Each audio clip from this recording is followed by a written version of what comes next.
again to Theories of Reality, Professor Borrowdale, and today we're going to talk about reincarnation. So first I thought I'd sort of do a recap of what we talked about so far. So we're talking about life after death.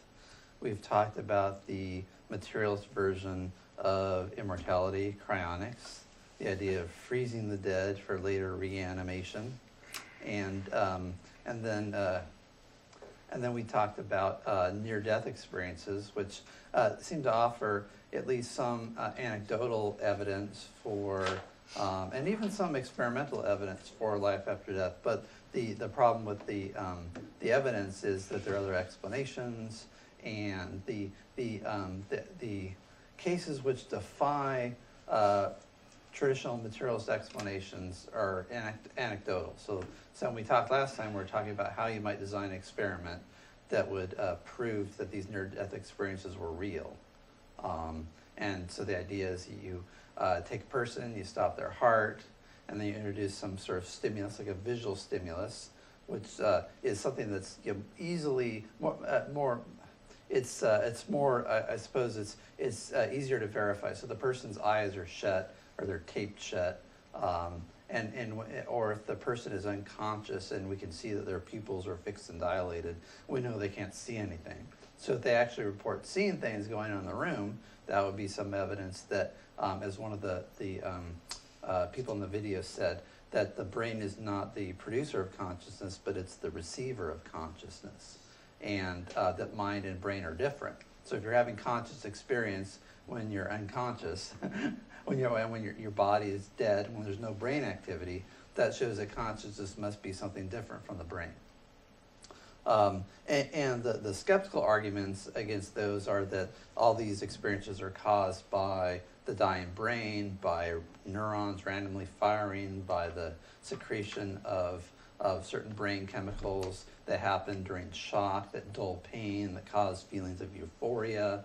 And that's where like the long dark tunnel and the feelings of joy and peace and so on all come from that. And then all these other things are just sort of things that bubble up from the human archetypes in the brain, and messages we want to hear that everything's okay, that life has a meaning, that there's some sort of grand purpose to it all, and that you have a meaningful role in your everyday life here on Earth. And there's also the idea that maybe what's happening is these experiences, they happen as the brain's dying, and then some of these are produced as the person regains consciousness. Their brain sort of tries to fit together what happened, and so these experiences aren't actually happening while the person's clinically dead, but they're happening as they're dying or as they're coming back to life, and that they're not going on during death. So this is why it's really important, if you have an experiment, you could actually observe what's going on in the room, and if there's objective things going on, like a guy in a gorilla suit coming in and counting to 3 with his like big fingers, or with like 3 balloons, one red, one green, and one blue, right? And so if the person who's dead on the table there for 15 minutes says, you're not going to believe this, doc, but a gorilla came in the room and he had 3 balloons, one red, one green, and one blue, and he like popped them one at a time or something like that.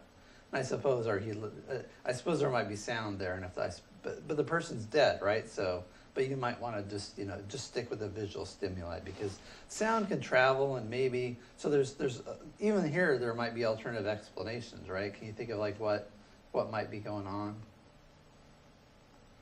Like if the person they're seeing what's going on, they report it accurately. And let's assume that we're really good about experimental design, and that nobody's whispering in the patient's ears before or after, that there's no like contamination of the evidence. Could you think how could a person how could you have something that's how could you interpret that event that would be consistent with materialism, assuming that there's no experimental error? Perhaps we're not completely aware of what the final state of a dead person would be. Perhaps the brain is still functioning beyond how we understand it.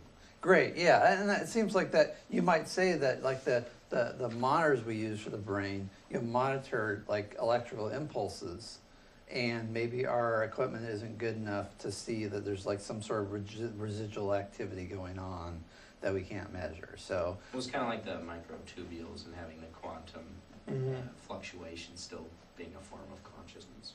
Yeah, so we might want to see, make sure that we're catching all the activity of the brain. I suppose what might you do to control for that? You might just have a person be dead for longer, I suppose, right? So it might be that the longer you wait, the less likely you get to some residual brain activity. If you cool the person, you can have them dead for an hour. And to me, it's the incidence of Pam Reynolds was really interesting. She was the one that had the brain aneurysm, and she was dead at 45 minutes or an hour, something like that. She was without heartbeat and respiration. She's having all these experiences. So if you did an experiment like that where the person is dead for an hour or two, then it seems like you might say, well, everything we know about electrochemical functioning, any residual activity would pretty much die out. So maybe when you're dealing with 5 or 10 minutes, the near-death experience typically is 5 minutes or less, because after that you start to get permanent brain damage and you're less likely to recover. I'm surprised she didn't have permanent brain damage.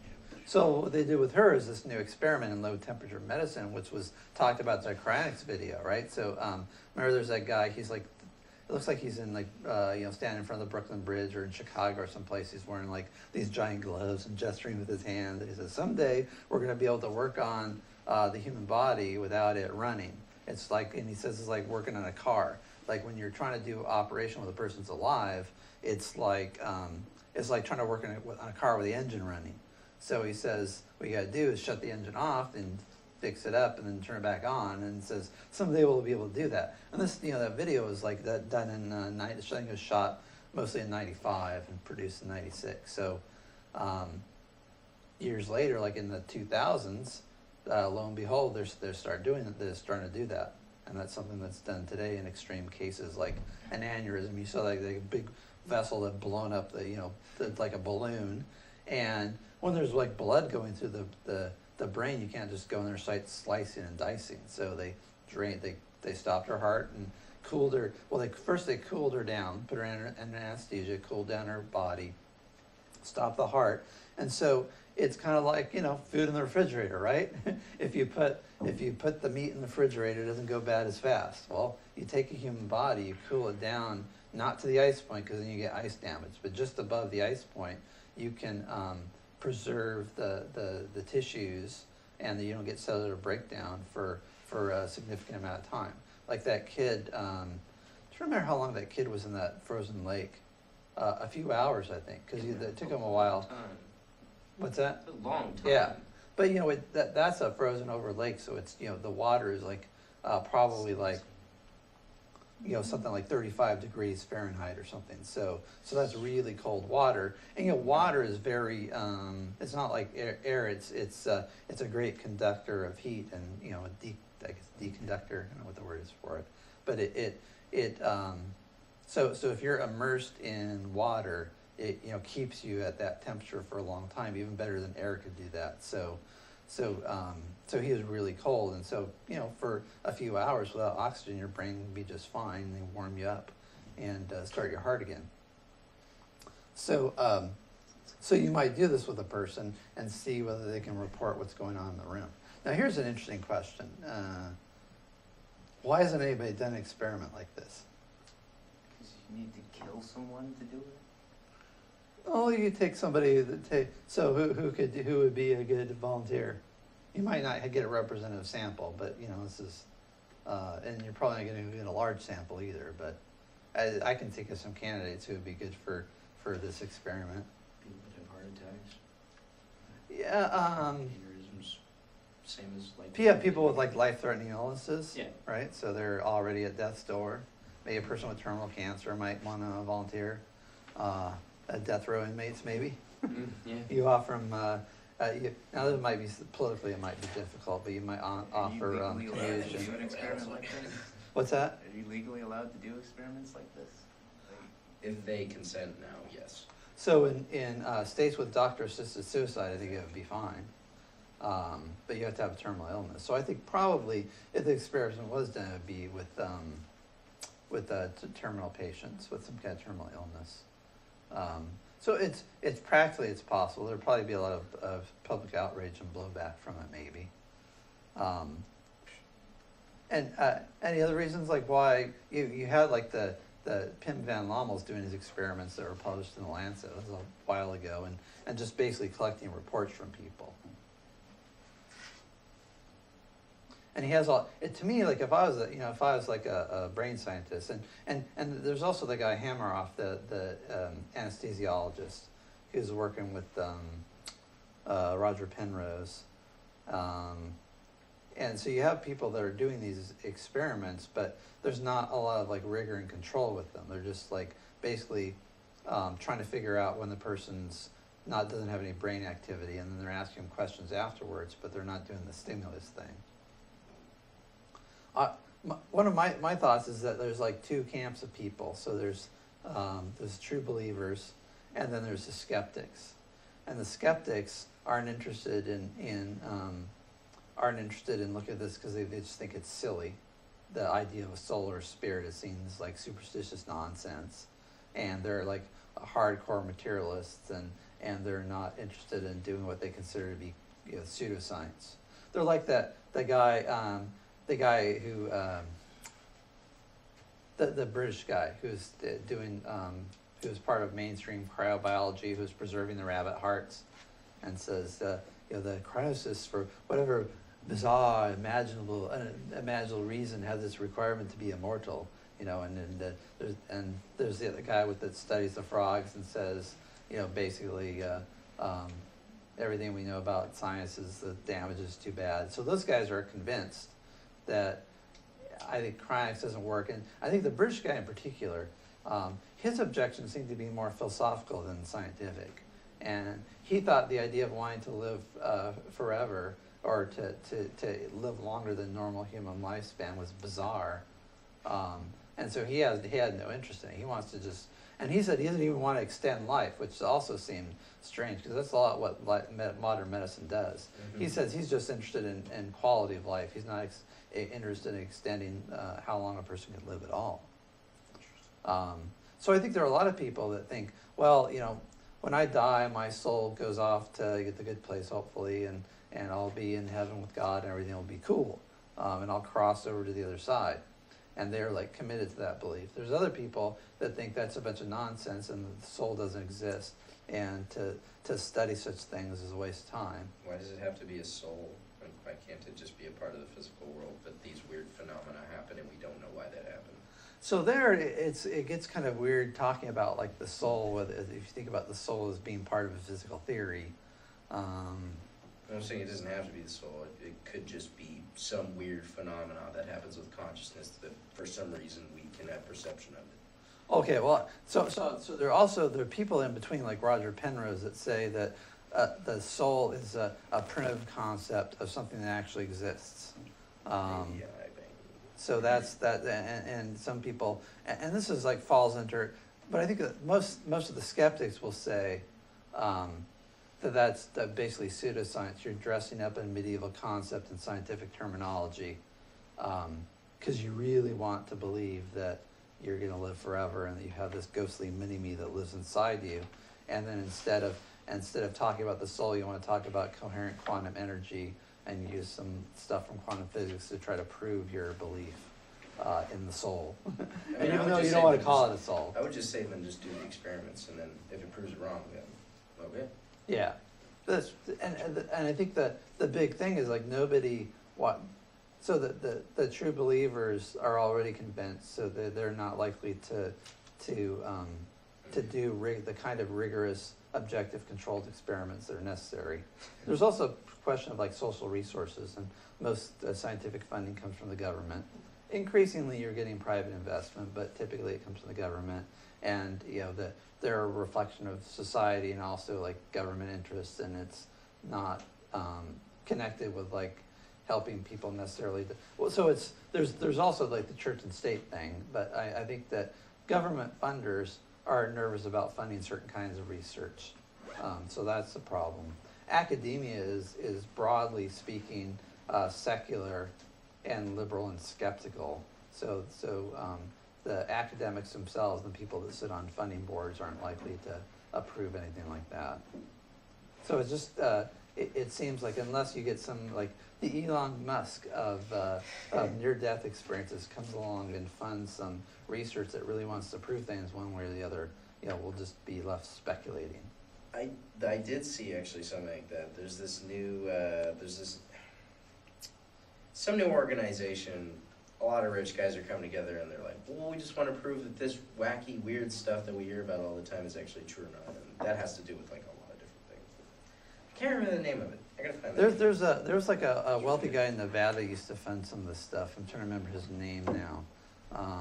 He would fund like studies on parapsychology and UFOs and so on. But the thing is, like, the people that are likely to fund these things are so they have a limited pool of people that are willing to stick their neck out and study these things.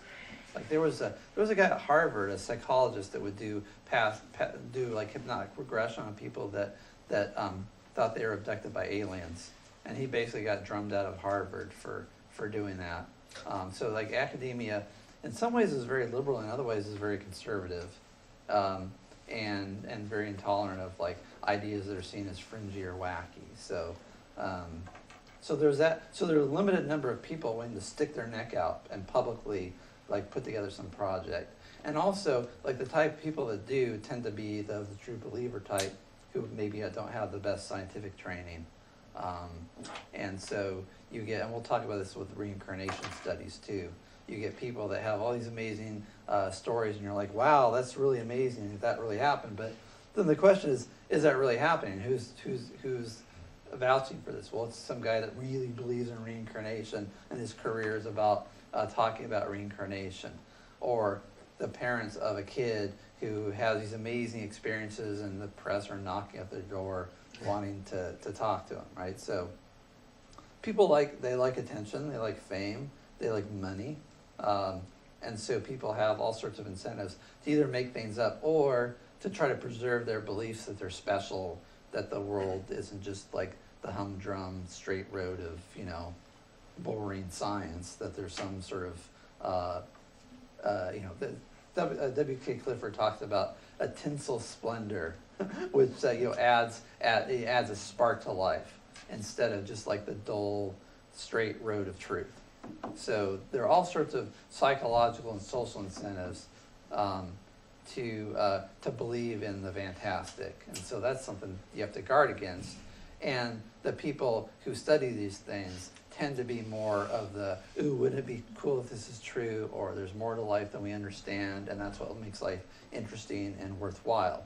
And if I thought life was just like molecules in motion and like the boring science stuff, then I would be depressed all the time.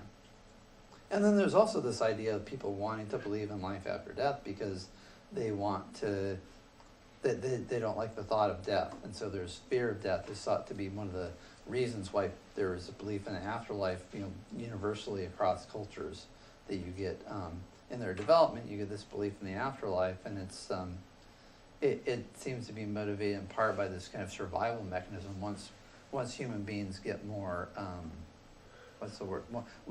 evolved enough to contemplate their own mortality, they start to make up stories about how they aren't really mortal. When they die physically, they'll live spiritually. And so maybe I'll just write a couple of these things down. So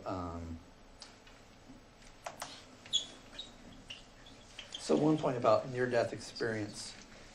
Not this again. Oh no. Let me just try. I think I changed the resolution while the program was open. That was my mistake. Oops. I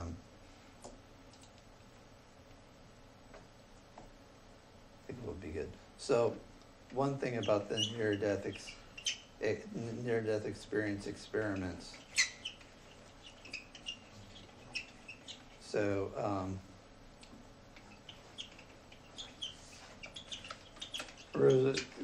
rigorous experiments are lacking. Um,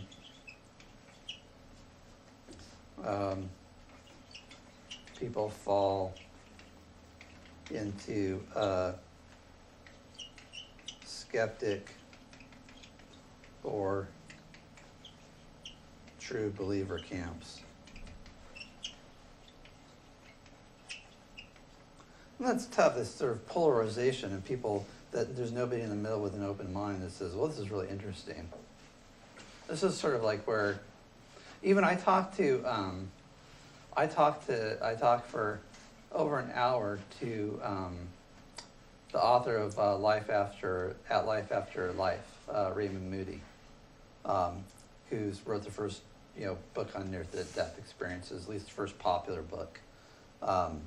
It was a bestseller, and he, like I said, he's a trained philosopher and also a medical doctor, cardiologist, and he'd still say, well, these experiences are really interesting, but I end up with all these questions, and could I say I really know that there's life after death? It's still, he says, I'm still sort of, he was still like on the fence and wasn't like certain that there was life after death. But he's a philosopher, right? So he's going to restrict like what he says he knows to very few things, and still says, you need more confirmation of and more evidence, and recognize that the evidence that's collected so far has been almost all anecdotal. So this is a kind of a critical thinking point. Anecdotal evidence.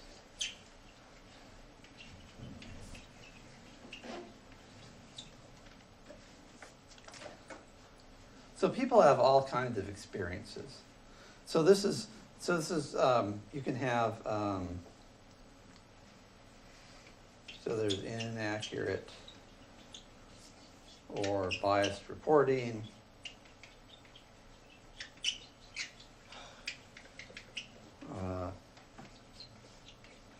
hallucinations, fraud. So there's all sorts of reasons why you should be skeptical of the people when they tell you stuff. I had a friend who told me about like seeing a ghost when he was a kid, and it was the middle of the night, and his grandfather died,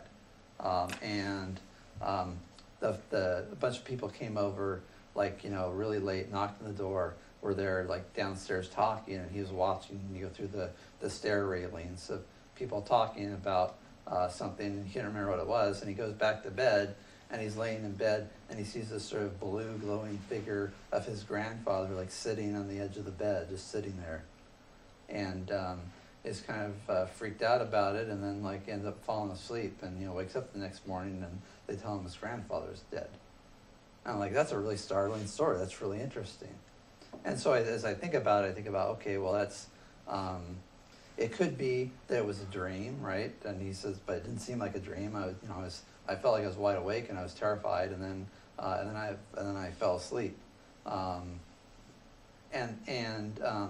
lots of other people have these same kinds of experiences where they see recently departed loved ones just sort of like standing or sitting someplace, just like looking off into space. And don't seem to be aware of the person there. And so that might lend credence to it. But then I think, well, I don't know, any thoughts about this? Like if one of your friends told you this, what would you think automatically? Or what would be your reaction to that? They're telling you they saw their grandfather's ghost when he was 8 years old. He died in the middle of the night. People came over. Parents were talking with the relatives downstairs. They went back to bed, and there was grandpa, sitting on the end of the bed.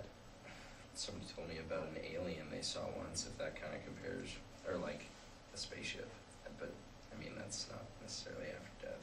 Yeah, but it's a. Dreaming would be a probably good response. Yeah. So then the question is, what? Just because someone tells you something, do you believe it? That's a good question. And then does it matter like what the thing is? It might just be telling you that so that they have an interesting story to tell. People make things up. Like there's an author who's sold a lot of books based on claims of paranormal experiences, and this is like he's writes science fiction, so he's at a sci-fi writers conference, and he's got everyone's transfixed his stories he's telling about Vietnam, and just like completely gruesome stories, heart-wrenching stories about the about his wartime experiences, and like I don't know, something like having some 10-year-old kid try to sneak into the camp and kill them in their sleep, and having to blow his brains out, have the brains spatter all over his body, and just like really like how it felt, and he was like crying with brains all over him, or it was this like really elaborate story, and everybody at this party is like transfixed, and they're like looking at him telling his story, and all of a sudden, like in the middle of this like really gruesome, graphic, heart-wrenching story, he like starts chuckling and then laughing and says, I'm making this all up. So then you think, okay, so a person could just, and I actually had students who would like, they tell me some story about, some like somebody dying in a car crash, and they're like super convincing, and there's like emotion in their voice. And then later on I hear them bragging to their friends about how they put one over on the professor and made up this story so they didn't get dinged for taking their midterm late or whatever. So you never know when someone's lying to your face, and they're really good. Like Bill Clinton used to like stare in the mirror and lie and try to make his face look the right way so nobody would know he was lying. So especially politicians, they lie. Politicians, both parties lie, although maybe some more than others. But people will lie to you. Listen to the radio and you hear some commercial for some sham product, and you're like, they're liars. They're all liars. There's people trying to con you out of your money and get you to do things and manipulate you and get you to vote for them all the time. So this isn't any different, right? And even if the person's not a liar, even if they're completely sincere and really believe this, people believe all kinds of crazy things, and they have all kinds of crazy experiences that you've never had. There's also Go ahead. memory. Your memory lacks a lot. Your memory can fill in gaps that you might not remember, and so the story can change actually the more and more you tell the story. Yeah. Every So time you think about things, you yeah. modify a thought. Yeah. false So memories. slowly but surely starts, watering up the memory. False memories are inaccurate memories, right? So there's all sorts of evidence in psychology. So then when it comes down to these anecdotal cases with people having like a sort of a out of the ordinary experience, there's this idea that extraordinary claims require extraordinary evidence. So if somebody tells you, like, I don't know, I might tell you something like, I have a twin brother. He lives in my hometown, Sacramento. He's in between jobs now and driving for Uber and wants to get a band together, right? Okay, so, and he's like a far left-wing guy in his politics. And totally different from me, who's more libertarian, and Americans for Liberty, right? So our politics are actually really opposite. He's more of like a big, like sort of big government, left-wing liberal, almost like communist level. He used to actually be a member of the Communist Party USA. He loves Noam Chomsky.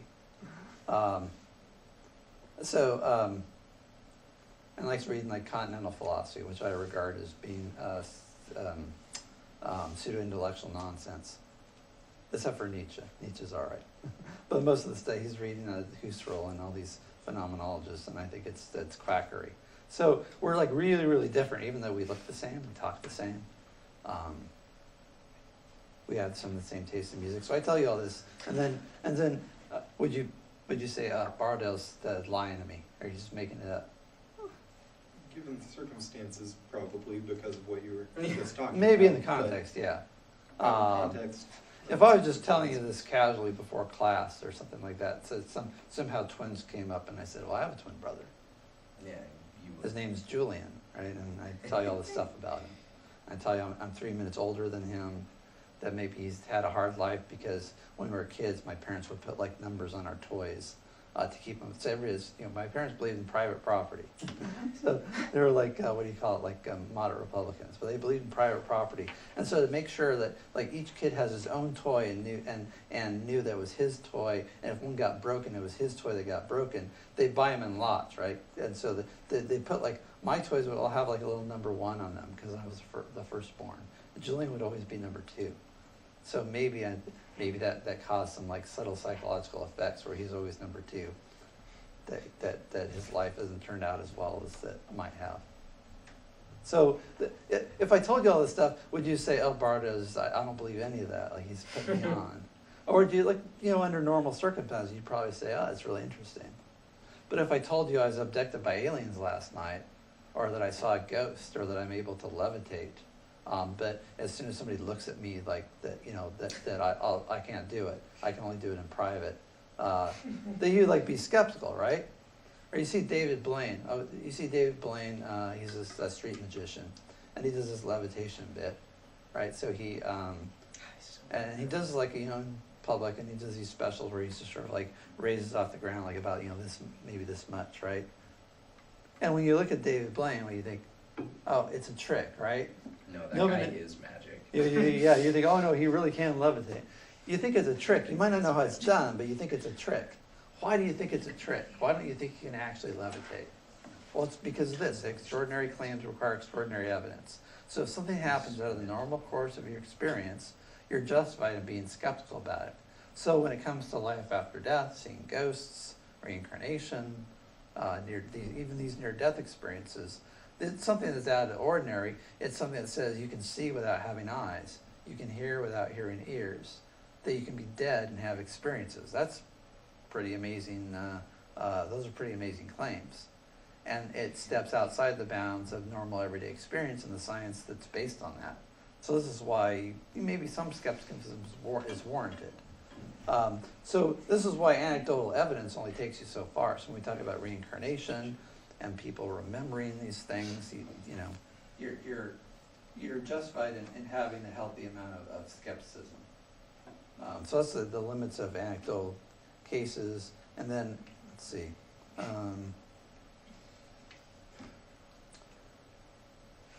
This is just why there's no experiments.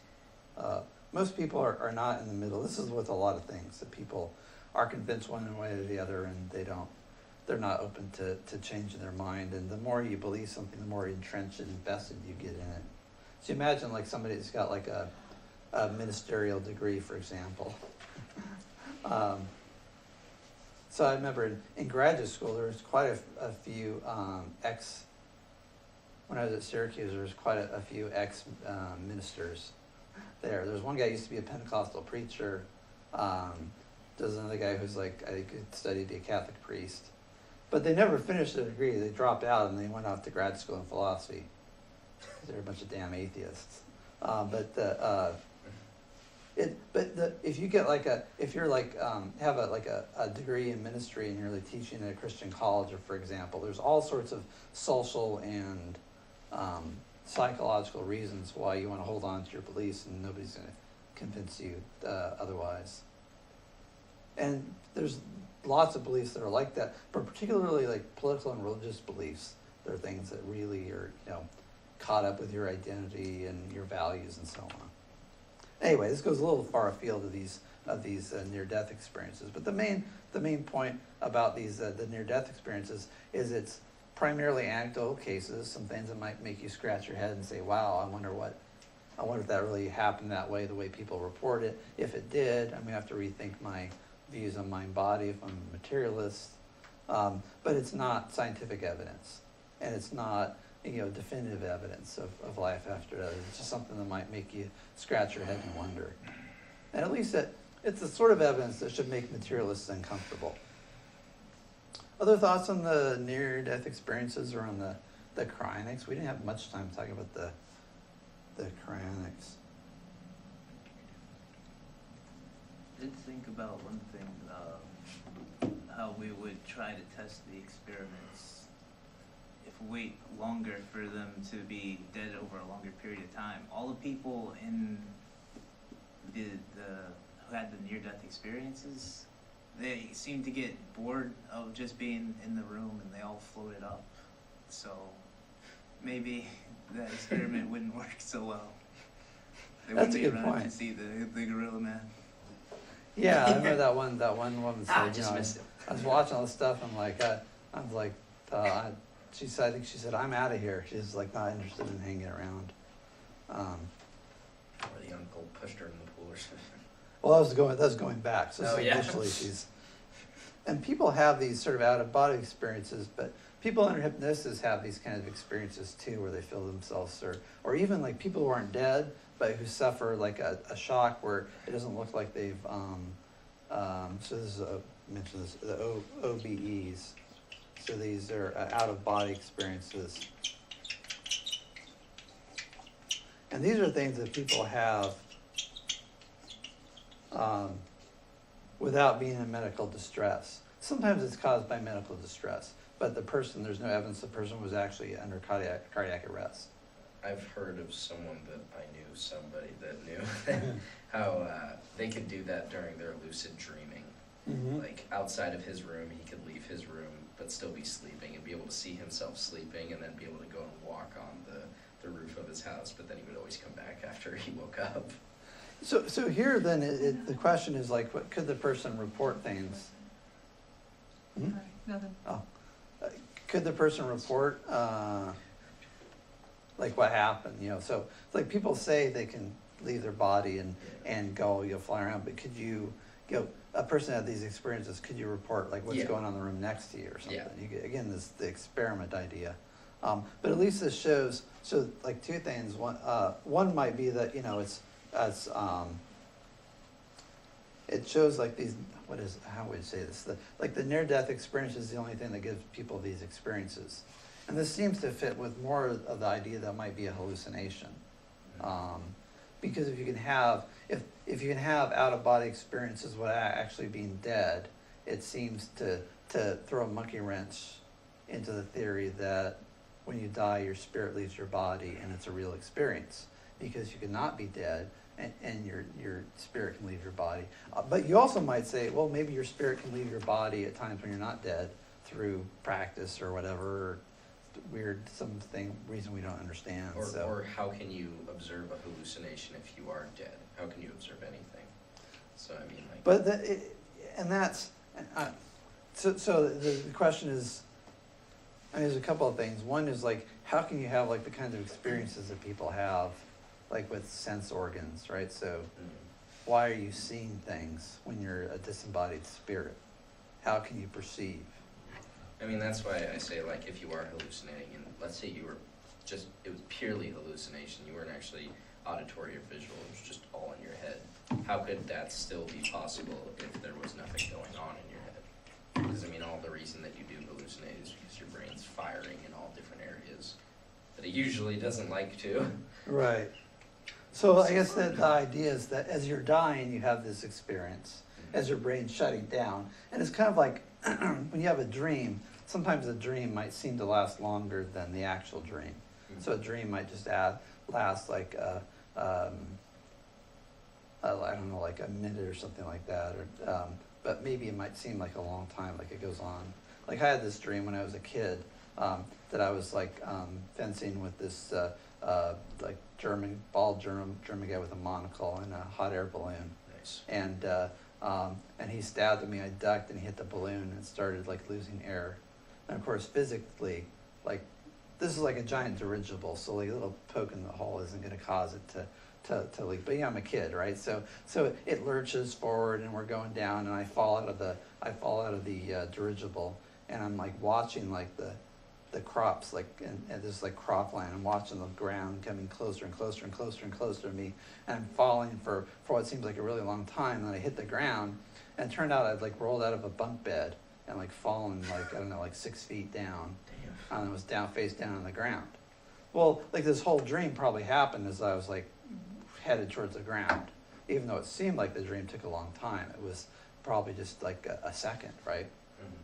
So it might be these hallucinations, these near-death experiences seem like they take a long time, but they actually happen in a very short space of time, and that your brain sort of puts together this picture of this longer experience, or time, sort of the perception of time is different at this time. So hallucination, so it could be hallucination or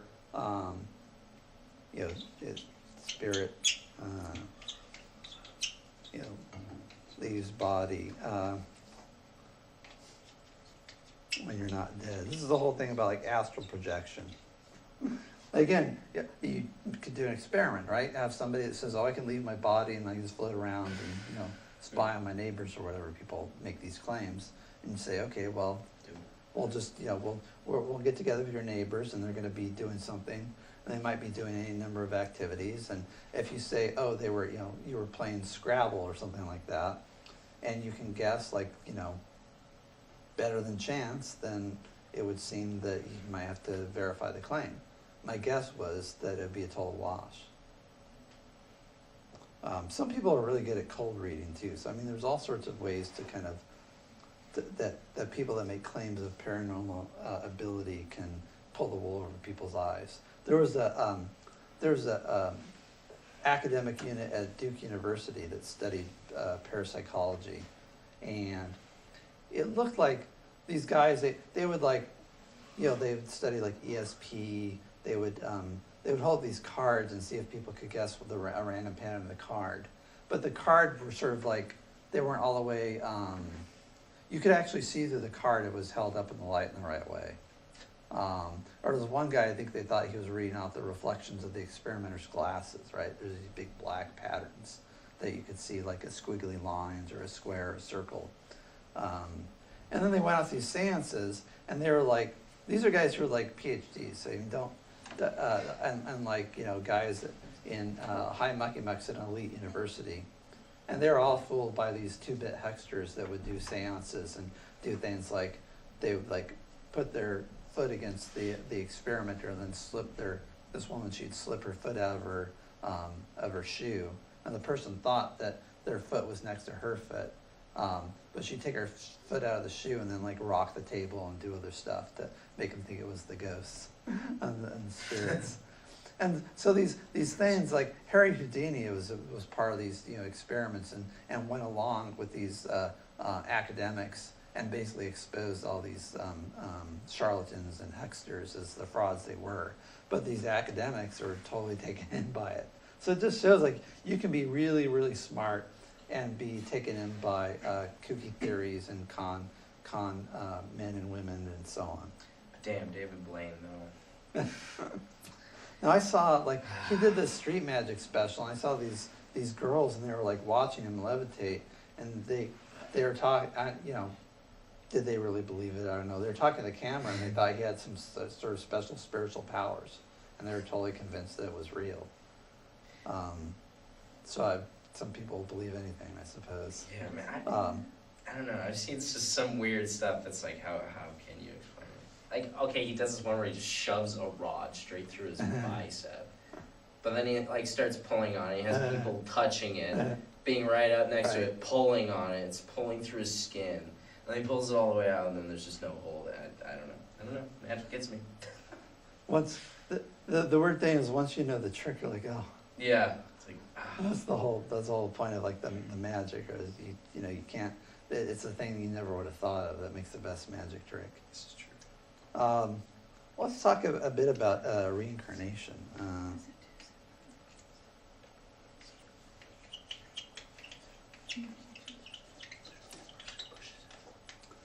So reincarnation is this idea that you have a soul, that's the spiritual essence of you that carries your consciousness, and it goes from body to body. So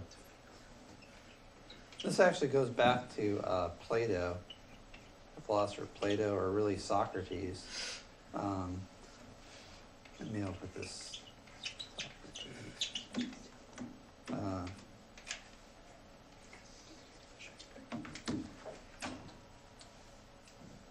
and it's also a main belief in Hinduism and Buddhism. So both East and West. People tend to associate with Hinduism and Buddhism.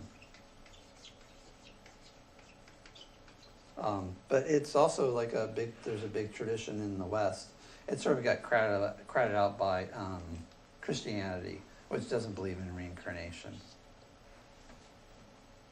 So, and this is in Plato and Socrates is called the transmigration of souls.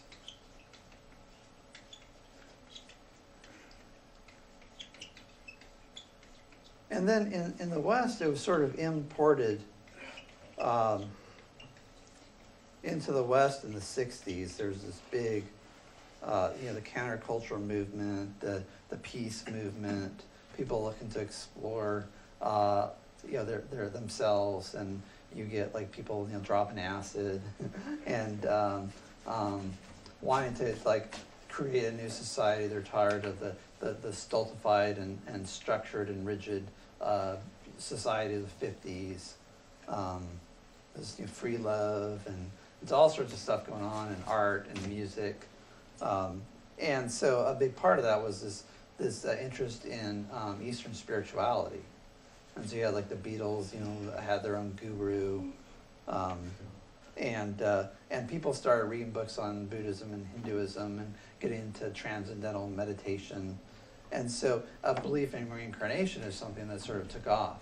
And it was kind of around like there were people that going back into like the 19th century that sort of had taken off somewhat there, and there was an interest in seances and spirituality.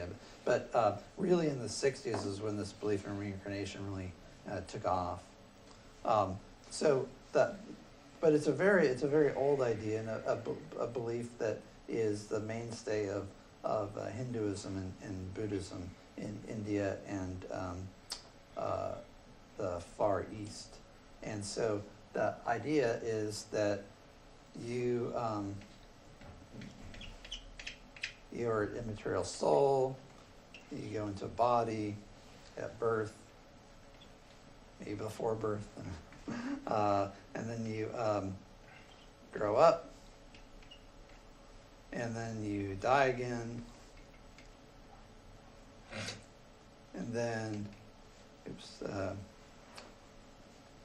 and then your soul maybe goes up to heaven for a little bit, and then goes back into another body, and you just do the whole thing over again. I like what your soul looks like.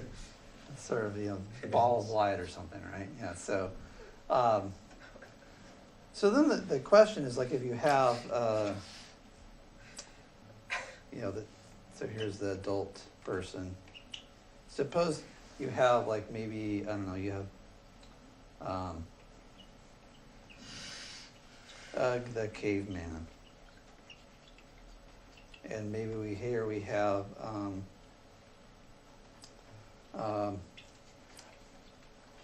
Mary the scullery maid. Like, do like all the crappy work. So then the question is, if we have the same soul, and people actually that have these past life regressions, we'll talk about in a minute, report being different genders, being different stations in society, having these very different lives. The question is, because they share the same soul, are they really the same person? Or are they different people united by the same spiritual substance? In other words, when Ugg dies, his soul goes on to some other body, and then generations later, Ugg's soul is in Mary the scullery maid. She doesn't remember, like, going on the hunt, being the leader of the tribe, eating fried grubs in the cave, or clubbing her first mate over the head and dragging them back to the cave to make sweet love. Right? She doesn't remember any of this stuff. So then, how is she the same person? If she has a different personality, maybe she's docile. She's a different gender. She doesn't remember any of her experiences as like the caveman. So are those really her experiences, Or is it just, does she just happen to share the same spiritual substance as Ugg, but she's a completely different person? So meditate on that over the break, and we'll come back in about 10 minutes.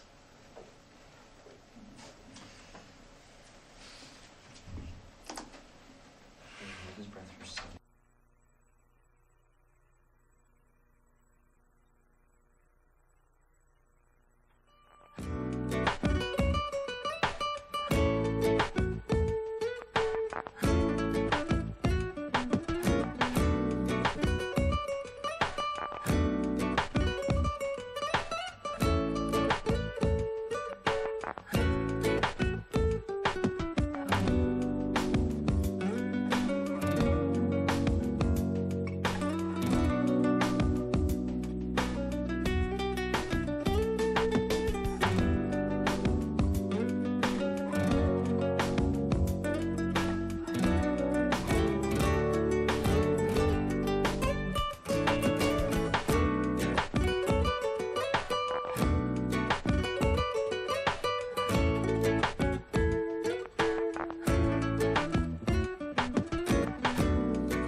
And we're back. So, any thoughts on this? So you have, suppose you have two people that are really different, but they share the same spiritual substance. So then the question is, does that make you the same person? Remember we talked about personal identity and we talked about Locke, and Locke thinks it's memory is sort of the criteria. So if you can, if you have this continuity of consciousness such that you remember all the things that ever happened to you, that means you're the same person. And so people have layered onto that personality, and they say that your likes and dislikes and your preferences and tastes and your personality and your temperament, that those are all part of who you are as a person too. Think about memory, personality. So are you the same person? In other words, does the spiritual substance matter? Particularly if, like in your later reincarnations, you can't remember any of the stuff that happened to you earlier on, and if you have, totally different. You think about like the people report these differences. So let's see. So you think about besides the experiences, you could have things like, gender, social status, culture, also your temperament,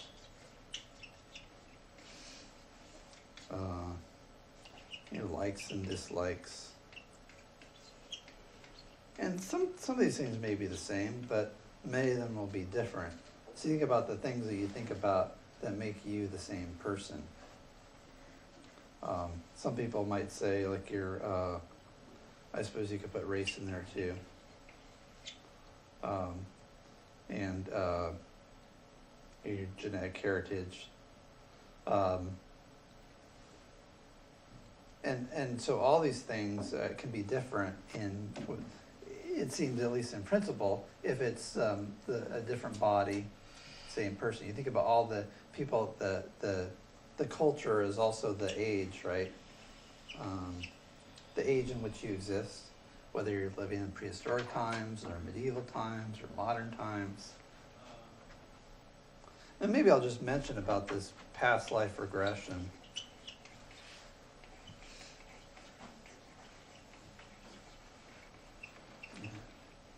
Yeah, it's not going to fit there. Let's try again.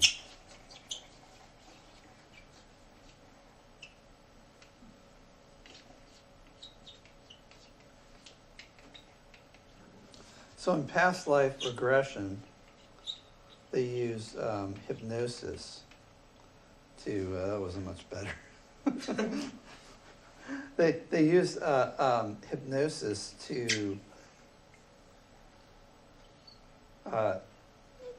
have people relive their past lives. This first happened by accident when a person was being regressed back to a very early age, and all of a sudden they started reporting really strange experiences.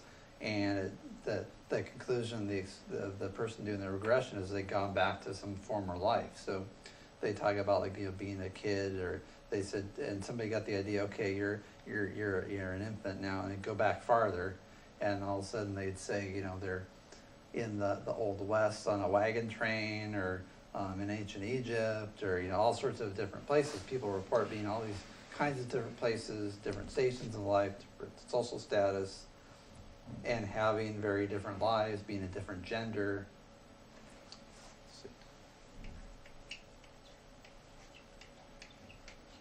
But do you believe in hypnotism? I'm not sure what you mean by believe in it.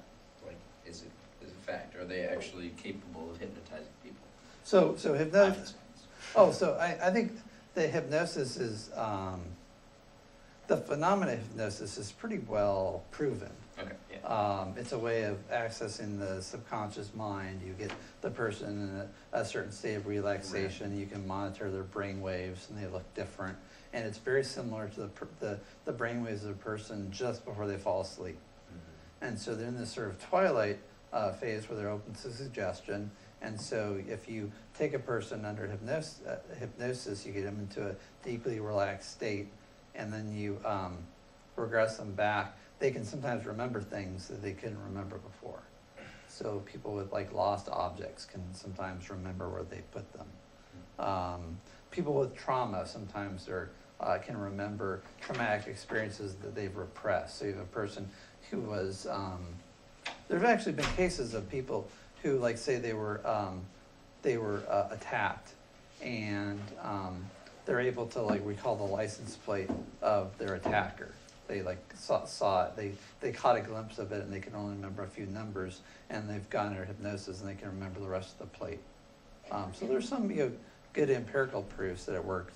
Also, when the person's in the state, you can plant suggestions and things that to sort of, I don't know what to say, you plant suggestions in the subconscious and can make people do things that they wouldn't otherwise normally do. They give an example in the text of a stage hypnotist that came to my high school and had these two really macho guys have a really sloppy wet kiss in the front of the whole class. And might be some ethical issues there, but Yeah. this is the 80s. And he did this by convincing each person that the person that they were looking at was a beautiful woman, and the most beautiful woman they'd ever seen, and told them that they would dance cheek to cheek and then have a big wet kiss, and hilarity ensued. So and this guy had people doing all kinds of wacky things. He told this one girl she'd lost her belly button and couldn't find it, and she was like going up to audience members asking if they'd seen her belly button, and like looked really upset and in tears about losing her belly button. I saw a TED Talk on it. So there's all kinds of things you can do. So anyway, the hypnosis and the real proof for hypnosis. There's some people who are allergic to Novocaine. So if you ever had like a infected tooth, it's like super painful. So, but they have people who are actually, they're able to have their teeth drilled on in a state of hypnosis, and they don't experience pain. So that's, so I mean, hypnosis is used in not just psychology, but in medicine. And there's been lots of experiments done under rigorous conditions. And so it's a well-known phenomenon. This goes back to Sigmund Freud, did a lot of work with this. And actually even farther back, I guess Mesmer was the first guy to really use hypnosis. But Freud used it to try to get people to remember past trauma. And so, Freud is all about the repression. This idea you have all these memories, they're too terrible to think about, so you stuff them down deep in your subconscious mind where they can't bother you. And then they become the source of these inner conflicts that you're not aware of, And so this is why, we'll talk about this in the free will section. This is why, sometimes people get into like a string of really bad relationships and they seem to play out the same patterns over and over again. And it's because of stuff that happened like when they were a kid and going on the subconscious, it's making them do these things that you think like after 2 or 3 times they'd learn from experience. But they keep on going to self-defeating behaviors. It's like, another alcoholic gang member who's engaged in criminal activity. You think after the first 4, you'd figure out that this probably wasn't a good choice in a boyfriend. But it's another loser, right? And it turns out it's like you have a neglectful or either a neglectful or abusive father, and the idea is my father never loved me, and so but this guy is like my father, alcoholic, criminal, right? If I get him to love me, then my father will love me. That's your subconscious mind has a sort of associational thinking that it does. And so Freud was able to figure out that a lot of people, they have these childhood traumas, they're lodged deep in the subconscious mind, and if you bring this out to the person's conscious awareness, it takes the power away from them. Well, so in the modern age, people used hypnosis and figured out you can regress a person past their birth, and people have all these experiences of living these past lives. And the question is what to make of them. Again, it comes back to like the same problem with the near-death experiences. Are these actual experiences? Are these things that are sort of cooked up by the subconscious mind? But when people do have these experiences, there's a person who's afraid of water. And they're just terrified of the water, and they report this experience where they drowned in a past life. And once they're able to understand this past life experience, they no longer have the fear of this phobia of water. It just evaporates. So it's a really good therapeutic tool, whether these experiences are real or not. But when people do have these experiences, they seem to be from all different stations and cultures and had lived very different lives, such that we would see them as distinct, people. And you look at like any, two people, it seems like there you can find all kinds of differences. So the question is, does reincarnation really preserve personal identity? Or is it just that you have different distinct persons united by the same spiritual substance? So I'll put this as a question. Is the same person going from, say, body to body, and here you think, oh, the person is the spiritual substance or the soul. Oops.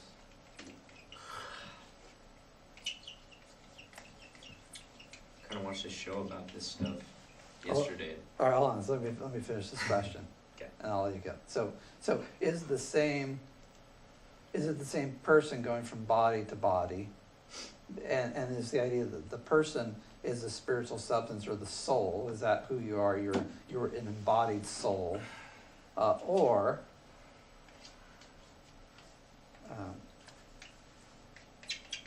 are different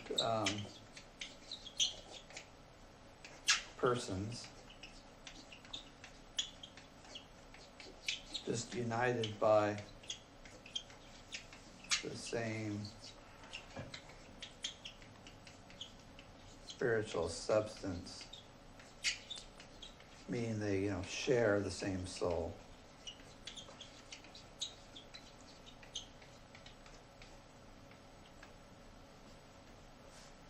All right, go ahead, Harrison. So I was just a TV show about how when you die, you have this special chip that's in your lower spine, and so every time you die, you just get a new body, and so people were shedding skin like it was body. So I mean, it was kind of like the reincarnation. Mm-hmm. But I feel the problem with your question is when you put in,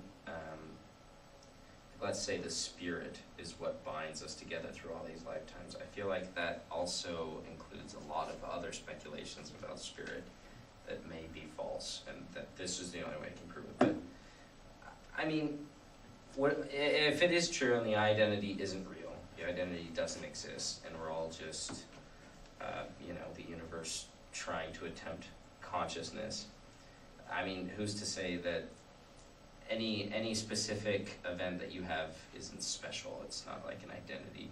What your visual isn't actually special because you can see it.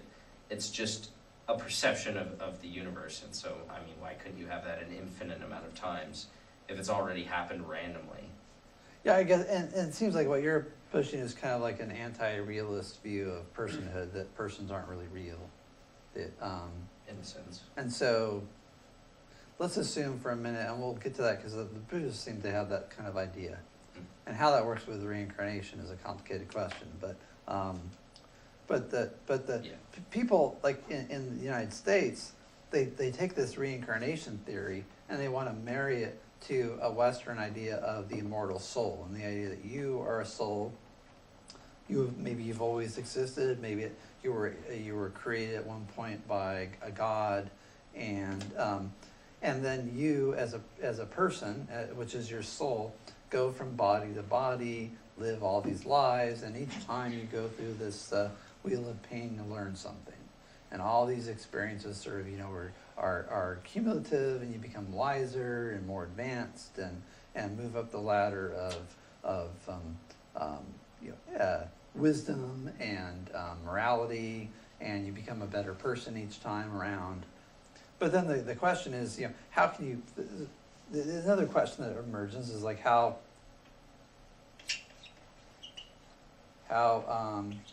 can you learn anything if you don't remember? Genetics. Isn't it true that, like sometimes if certain threats or something like that is induced on some of the earlier, like parents or even grandparents of whatever species, it can do with any animal. I was reading something about it, but Yeah, they did a test. it like transitions through ages. So it's like epigenetics, but it's like The outside world changed genetics.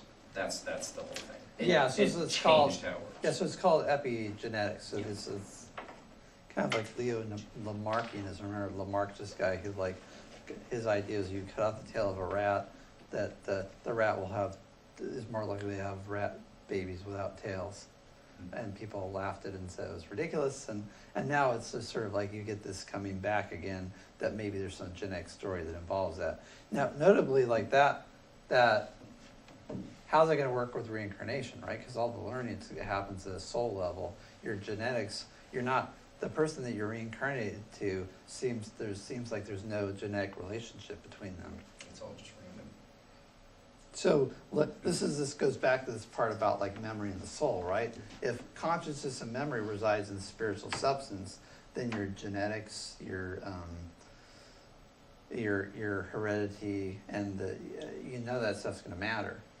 And all the experiences that happen to you, like if you can't remember, let's suppose, I don't know, like Ugg the caveman used to be violent and angry all the time, and then he one time he was going out to club like a little baby animal over the head with his club, and it looked so cute, and he was about to club it to death, and then he saw like the animal had like a little baby that was feeding and nursing, and it reminded him of his mate when she was nursing. And he just couldn't bring himself to club the animal. And after that, Ugg just ate roots and berries and became a vegetarian. And he learned that all life was sacred, right? So then,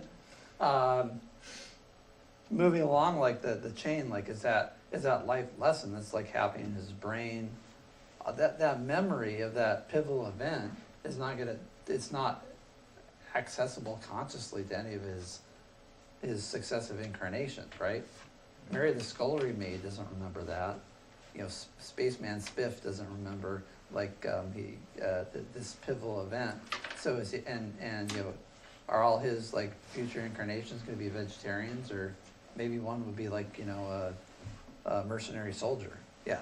One question I have about all this: are there any examples of this past life regression where somebody remembers being somebody that we have like documented evidence for what that person did, who they were, or is it always somebody maybe of status but who missed it out of the history books? Like, is there ever, I remember being Joe the barber in London who happens to be mentioned in this piece of this census. We can see Joe the barber had these kids, did Right. this thing, or is it all just picking the right name in the right era?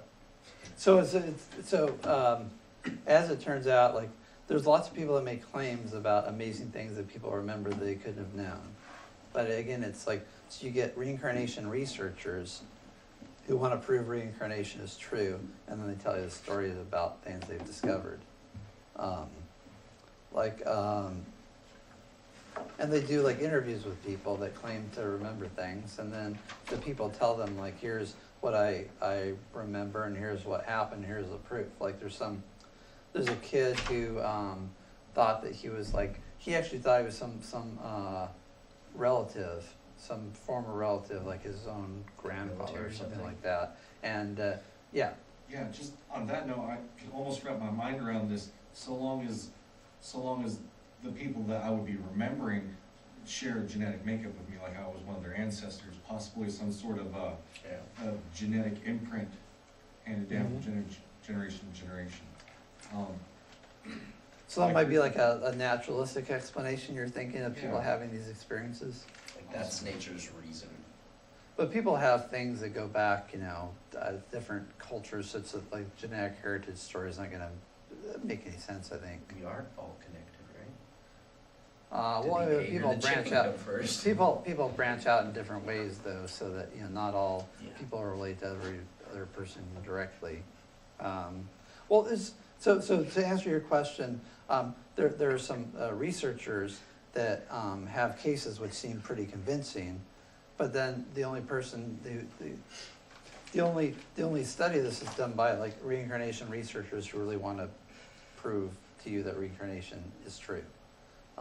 So there aren't any objective studies that try to trace these things through. There's a really good book. It's not a scientific study, but it's a popular science writer. And what's it called? So I think it's called Spook. It's all about life after death. And she talks about reincarnation. It's Mary Roach. So she talks about reincarnation, near-death experiences, seances, and tries to go into things with an open mind and asks a lot of questions. And typically at the end of the chapter, it's like, well, these things might make you scratch your head and wonder, but there's nothing we could really call proof. And that seems to be the state of things. So there's this one case of like a girl who remembers being like a Cathar, which is Arizona. Sorry. So there's this girl who's a Cathar. So she's living in medieval France. The Cathars were a heretical sect who were like sort of like the Gnostics in early Christianity, and they had a kind of mystical interpretation of Christianity, and also believed in reincarnation. And this girl supposedly came up with Cathar customs and beliefs that were only accessible to a handful of medieval scholars. The problem is the only discussion of this girl's case that you get from the reincarnation researcher. He's telling you all this stuff, and you just have to take his word for it. So then the question comes that, like, could you? And there's other cases like this, like in India, belief in reincarnation is widespread. And so there was some, a documentary I saw, there was some guy that was electrocuted and died, and some kid says he remembers being electrocuted and before he died, and then he's reborn. But then, and he's got like some like birthmarks on his back that are supposed to be like from the electrocution. But then the thing is, like, you have this person was like from the next village over, did he hear a story? There's always alternative explanations, and lots of people have different, birthmarks. So it just seems like the evidence is lacking. But it seems like you might design an experiment. So how might you to create an experiment to prove to prove reincarnation with past life regression? Get a large sample to do it and just do your due diligence trying to track down actual documentation about all the lives they can remember. Yeah. Yeah, If so they get more than is reasonably thought to be chance correct, then you have some evidence. And it also has to be information that they can't acquire yeah. or have never acquired. So then how do you prove that? Like that's why the other claim was good. So you do an inventory of the person's experience and backgrounds. How about you just take those frozen dead people and revive them? Yeah. They've been dead, somebody else will have died and they'll have brought their consciousness back into their old body, maybe. I have two different consciousnesses now. It would be, yeah, nobody's never come back from their death experience and said, well, I had the experience of being born, and then I got called back to my old body. And and they said, they were born in a certain hospital, and it turns out there was a stillbirth there or something. Yeah, I suppose like if you bring somebody back, maybe their soul is just about to go into another baby, or maybe the baby would get like another soul. I don't know. like, and there's lots of speculation, but you could have like at least some confirmation that these experiences are real if you take a whole bunch of people, find out what they know. Do they know any foreign languages? Have they traveled? What are their hobbies?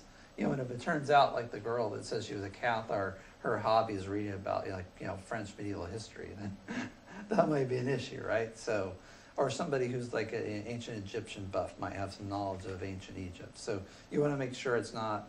And when people have these experiences, they, the hypnotist will say they're talking a foreign language, and then they'll guess that it's some, they're talking Arabic or something like that, and they're from some, and the person talks about being in Arabia in the time of Muhammad or something like that. But the person's just sort of guessing, and this idea that it's actually Arabic, I mean, typically they don't record these sessions. Sometimes they do. So you could record it, and if a person who's never spoken Arabic before, has no exposure to Arabic, and maybe has no, is not even, of Arab descent, is able to speak in fluent Arabic, that would be pretty astounding, right? Mm-hmm. You hear these stories, again, from the researchers, but there's no independent verification. So you find out what their experiences and backgrounds are, what their knowledge is, and then you do their regression. And then what you want to do is have them have the data reviewed. And you want to do it blind, by historians. So you don't want to say, hey, we're doing this experiment in reincarnation.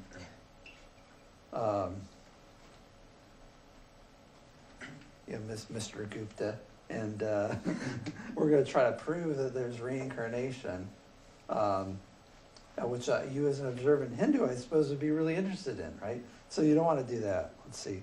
And similarly, you don't want to say, hey, Mr. Skeptical Scientist, we're trying to prove or disprove reincarnation. What button did I press here? I pressed a button. I think the page list is a separate window. I think you can close it in the top right, it looks like. Yeah. And I want to close it the whole thing. Oh, there we go. You were correct. All right. So we do, and you want to take some historians that are worth their snuff, just not, anybody, but get some people that know about the periods of history involved. They go back and look. If you can find like an unmarked grave where somebody's buried, you find some buried treasure or something like that, some guy who's like a pirate, and there's a bunch of, gold coins and jewelry in a chest that's buried out in the middle of nowhere. I mean, there's at a certain point, you would say, wow, there's got to be something to this. If the data is, if the data doesn't take you anywhere, then I suppose you just have a question about it, but at least it seems like it would put you more towards the skeptic side. Are the results better than guessing? Maybe you'd have a control group that would sort of guess at historical things, that what might happen in certain periods of history. Yeah, so again, this is one of these cases where you get people on the other side, the skeptics and the true believers, and the people in the middle who really want to know, aren't around. There's not the funding to do it. Again, maybe there'll be somebody who'd be interested. But typically, someone who's going to put a lot of resources towards this probably already has some inkling about whether they believe it or not, and will probably either hire people that agree with them or disagree with them. So. Also, there's not really a point for a lot of people because either they believe it or they don't, and the data that you get doesn't really confirm one way or the other concretely. It would just kind of inch one way or the other. So right. People, there's not really a big chance for people to switch sides from doing the experiment. Yeah. Whereas I would argue that the near-death experience, that one, Mm-hmm. that if you got some solid evidence of multiple people being able to see what was going on in the room, that would have the power to convince a lot of people who might be skeptical Yeah. to believe in it, whereas a number of people who were able to guess the name and occupation of somebody in their family or things like that, that's a lot less of a groundbreaking piece of information. That's a good question.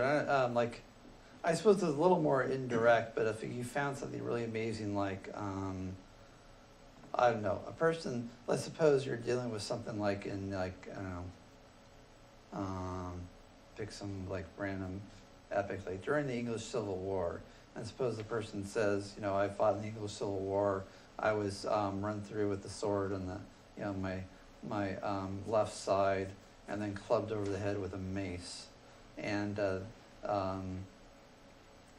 in this like field, and I was barely alive, and you know they found me, and I said, you know, I want to be buried under, you know, the old oak tree on my land in, you know, wherever, and they describe the geography, and you dig like under this old oak tree, and you find the corpse of this guy who's been like run through this side of the sword. You can see like the marks on his ribs, and he's got a cracked skull that's consistent with being clubbed over the head with a mace.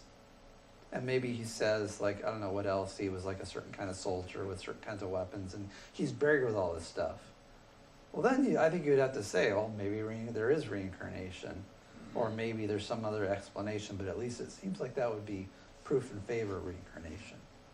Yeah. So then these people would have to remember all the details, like who they were, exactly where they were, and all those things. I feel like generally people are like, oh, I feel like I've done this before, I've seen this before, or anything, but they don't remember every single detail. It is true that people like don't have like particular memories, although under hypnosis people remember a lot of things. Typically people like will remember these things as kids, but then there's a question about, are the kids, are they like engaging in fantasy or make-believe, or are they really remembering things? Like that kid that saw a picture of his grandpa and said, that's me, that's my plane, you know, and then started like saying stuff that happened with grandpa that supposedly happened, but you know, it's the family, right? So maybe they've told stories about the grandfather, so you don't know where he's getting the stuff from. Maybe some of it just might be lucky guesses, or maybe he said a lot of stuff that wasn't true about grandpa, but they only pay attention to the things that were true. It's confirmation bias. So if people just have like vague ideas, or suppose they have wrong ideas, like I think like crucifixion, for example, they've done experiments with corpses where they like put nails to the hands and it doesn't work. So the idea is that you have to put the nails in the wrist in order to get the person to stay up. So if the person reports like nails being put like through the palm of the hand, that would be like a show that maybe the person's got inaccurate historical knowledge. Or if the person has like really bad, you know, if they say, you know, I'm in Bethlehem, it's the capital of Israel, and I'm watching Jesus being born or something. Or they say, like they come up with just all sorts of inaccurate information, historical information. Or they sort of mix together, like, you know, different historical epics together and get things wrong. Like they get like they say they're in a country and they get the name of the king wrong. That, like if they say, I don't know, think of an example. You can have, suppose they think they're in ancient Egypt, and they get the name of the pharaoh wrong or something like that. I don't know. You can imagine like people who are just like armchair historians that like reading books about history, or like watching TV more likely, and half remembering something might like pick up bits and pieces and give you a totally inaccurate picture. Okay, like so they say there's like suppose this is like in I don't know, like Roman times, and they talk about a charge of cavalry and putting their foot in the stirrup and getting on top of the horse and fighting when the stirrup wasn't invented until a lot later, right? So, I mean, there would be things that probably you could point out and say, okay, that didn't happen because that's inconsistent with everything we know about history. Or if they have, I don't know, I don't know if anybody think about, I'm trying to think of things, history things that would be dead giveaways. This- Someone with a photogenic memory and they just know everything about history. They're like extreme history buff. Yeah, so the one thing you want, now if you have a person who's like totally uneducated, they're like an illiterate peasant farmer living in Guatemala, and they're telling you intricate details about, like, say, Roman history that's not, available to most people, and they don't even have a TV or a radio, and they're living out in the middle of nowhere doing subsistence farming. That would be pretty startling. But I would guess that doesn't happen because then people for it would be plastering that all over every Yeah. billboard. No, they do say, you do get these claims by people that believe in reincarnation, but then what's their proof? Oh, they say, well, I talked to this person, and here's all the things I discovered, and the person could have known this. But there's nobody corroborating it except for, like, the person and their family. Yeah, I know these people are so into it and so trying to prove it, but they don't record anything they talk about with these people. They don't, observation-wise. Yeah, and they don't have a careful scientific approach. And really what they're trying to do is they're writing books for people, and they're making documentary films for people that already believe or who want to believe, to give them reasons to have confidence in what they already would like to believe. So that's problematic, right? So I want to come back to this personal identity question. Like, is it you that's reincarnated?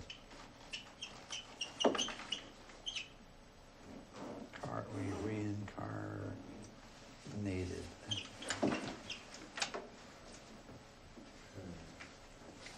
Is it really you? Or is it just someone who's sharing your soul? I would just say it's another consciousness. You think about, like, all the memories are just, like, locked down, right? They're there maybe, but they're not accessible. So imagine, like, you live a life. Think about your life now, right? So your life goes along, and you don't sign up for chronics, and at some point you die of cancer or heart disease or something, and they drop you into a pine box, and that's the end of your life.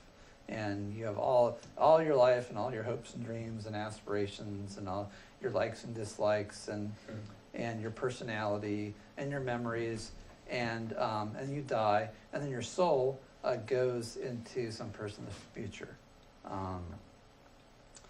So that person is maybe in a different culture, speaks a different language, is maybe, say 20 or 30 years in the future. And those memories that came from your life, like all that you were and ever will be, is just sort of down there and tamped down the soul, along with, like, thousands of other personalities, sets of memories. Mm-hmm. You might have some effect on this person, but in their conscious day-to-day life, they don't even know you're there. They have no awareness of the experiences. Their personality could be completely different.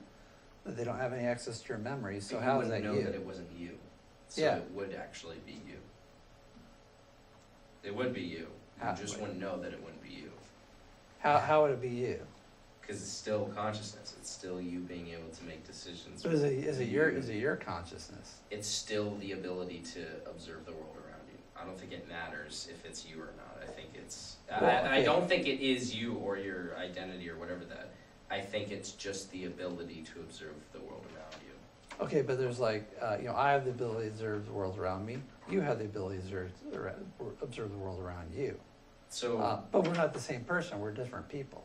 Yeah, but our consciousness and, like, the way that we perceive things are still different. So Yeah. I mean, why? If I was in your position and I was seeing things, I also wouldn't say the opposite. Like, I wouldn't say, "Well, that's you and that's something."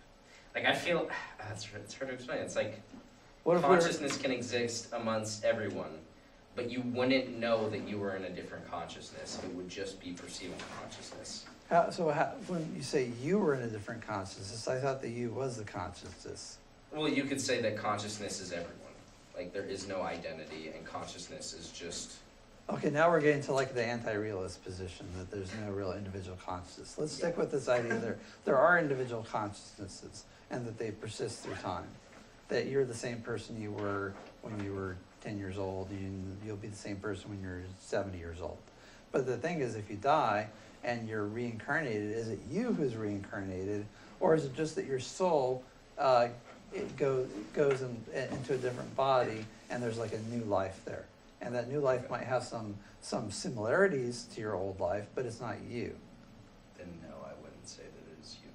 So if this reincarnation leads to people being afraid of water because a past life drowned, are there people who were able to ride a bike without ever being taught because 50 of their previous lives were able to ride a bike? Like, is it only ever traumatic experiences, or are there people who have unexplained joy at odd things?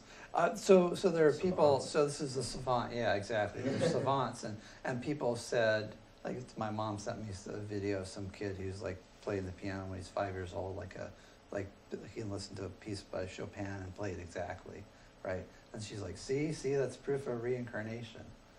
And I would say, well, you know, if you look at it, a more likely explanation is it's his brain he has this aptitude where he can do music really, really well. But like some that believes in reincarnation would say that's proof of an ability that's from a past life. I suppose if you look at his brain and the part that deals with music, it looks a lot more advanced than an average person's brain. That might be proof for the savant thing. And the savant thing is that it's a known part of neurophysiology, of brain physiology. But people will point to these different abilities and say, see, that's the reincarnation. I think that people that have these abilities, they don't remember the past life. But people, like, in looking at them, will say that's the explanation. Typically people don't remember these experiences unless they meditate or they, and sometimes when they're kids, but And typically people don't subconscious remember as any of well. this stuff. Subconscious as well with the hypnotism. Yeah. Hypnotize the savant. Yeah. There you go. Do you know if there's been any study of doing hypnotism on people who are savants at different things to see? Yeah. That's a Is good there- question. Not that I know of, So no. that would be interesting. That might be, yeah, you could just study the savants and see if they remember things. Like if a savant could remember, like, you know, being Mozart or something like that, and tell you all sorts of things about Mozart's life that most people don't know. Of course, if the kid's playing classical music, it might be that they know a lot about classical music, so that might be difficult to tell what they picked up from what they actually, might have experienced. Yeah, and so it is like people it's not necessarily traumatic experiences. What happens is people go to therapy because they got problems. They don't go to therapy because life is awesome. So people tend to focus on the traumatic experiences and see hypnosis as a therapeutic form of getting rid of phobias. So that's why there's this focus. But I mean, you may raise a good point about positive things could have explanations in your past lives too. Let's see. Because joy raises just as strong, if not a stronger, response in the brain than fear does. Mm-hmm. So if it's all these like traumatic experiences that carry on, then joyful experiences should carry on even more so. Yeah. Playing an instrument like a pro. Or Joyful. even just somebody who maybe has a horrible relationship with their dad, but loves playing catch with them, and normally that wouldn't make sense, but according to past life regression, maybe previous life they were some football star who had played catch with their dad, and that's why it's such a big thing. They But enjoy different. Mhm. it doesn't Yeah. seem like that's ever shown by any. And there are like really like there's this sort of whole idea of like soulmates and soul acquaintances or soul friends. I don't know what you call it. people that study this and do this past life regressions. People report having recurring souls in their lives that they have these sort of interplays with. love affairs and tumultuous relationships, and this sort of thing gets played out over and over again. But you have like recurring characters in the drama of your life as you go through these successive. It's not just like random interplay of people, but there's like these sort of circles of people that are related to each other. And I don't know how you would do like a study of that, except for like, again, therapeutically, sometimes it could be useful if you like regress people and they remember. Now, here's a good question about like verification. With soulmates.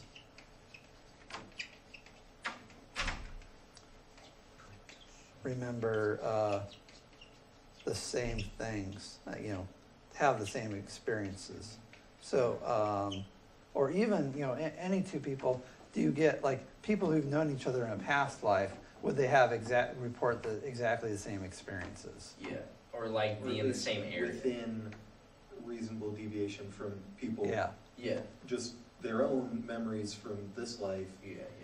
Two friends remember things slightly different, Right. but it's still quite similar. Mm. Would they even be in that same ballpark? I got in a drunken bar fight with this guy in 19th century Ireland, and I stabbed him in the heart, and he died a horrible death. And the other person says this guy got mad at me because I took his drink or something like that, and he stabbed me through the heart, and I died. Like if they both tell you exactly the same story, and like the guy was his name was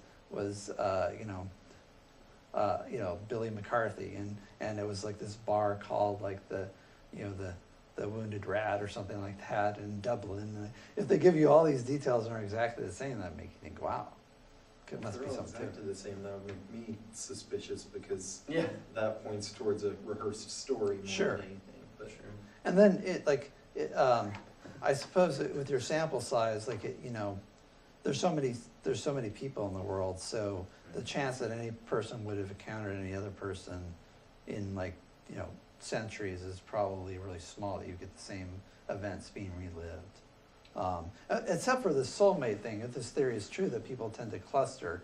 But the other problem is that if people cluster and live the same lives with the same groups of people, they also know each other and have common experiences and so on. So there's more chance for contamination. And how does reincarnation tend to deal with population growth? That's a good question too. That actually goes back to Plato in the Phaedo. He talks about this, the population's been growing, so it is like the soul. He actually makes an argument about the number of souls always has to be in equilibrium, and so reincarnation is part of a sustainable population of humans or something. But it's a good question. Are new souls constantly being created to feed the demand for the bodies have for souls as world population increases? All right, we'll talk a little bit more about